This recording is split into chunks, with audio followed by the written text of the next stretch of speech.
राजस्थान की पावन धरती मेवाड़ में सन 1540 ईस्वी में एक ऐसे वीर का जन्म हुआ जिसने स्वतंत्रता और स्वाभिमान की मिसाल हमेशा के लिए अमर कर दी। ये वीर थे महाराणा प्रताप, मेवाड़ के राजा महाराणा उदय सिंह द्वितीय और माता जयवंता कंवर के पुत्र। बचपन से ही महाराणा प्रताप साहसी, दृढ़ निश्चयी और युद्ध कला में निपुण थे। उन्हें शस्त्र, घुड़सवारी और रण कौशल का विशेष प्रशिक्षण दिया गया। जब महाराणा प्रताप युवा हुए तब भारत का बड़ा हिस्सा मुगल सम्राट अकबर के अधीन आ चुका था। अकबर चाहता था कि मेवाड़ भी मुगलों की अधीनता स्वीकार कर ले, लेकिन महाराणा प्रताप के लिए स्वतंत्रता से बढ़कर कुछ भी नहीं था। अकबर ने कई बार संधि प्रस्ताव भेजे, पर महाराणा प्रताप ने हर बार उन्हें ठुकरा दिया। यहीं से मुगलों और मेवाड़ के बीच संघर्ष की शुरुआत हुई। सन 1576 में इतिहास का प्रसिद्ध हल्दी घाटी का युद्ध हुआ। यह युद्ध महाराणा प्रताप और मुगल सेनापति मान सिंह के बीच लड़ा गया। महाराणा प्रताप की सेना संख्या में कम थी, लेकिन उनके सैनिकों में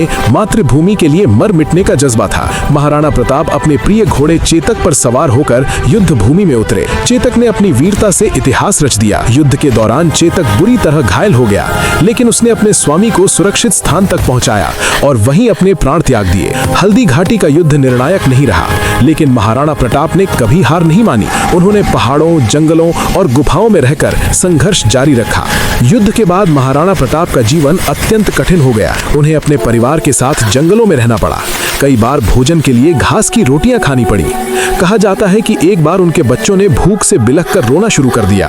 तब महाराणा प्रताप की आंखों में आंसू आ गए, लेकिन उनका संकल्प नहीं डगमगाया। उन्होंने कसम खाई कि वे कभी मुगलों की अधीनता स्वीकार नहीं करेंगे। उनके साथ भील सरदारों और देशभक्त योद्धाओं ने पूरा सहयोग दिया। भामा शाह जैसे देशभक्तों ने अपना पूरा धन महाराणा प्रताप को सौंप दिया, जिससे वे फिर से सेना संगठित कर सके। लगातार संघर्ष और गुरिल्ला युद्ध नीति के माध्यम से महाराणा प्रताप ने मेवाड़ के कई क्षेत्रों को मुगलों से वापस छीन लिया।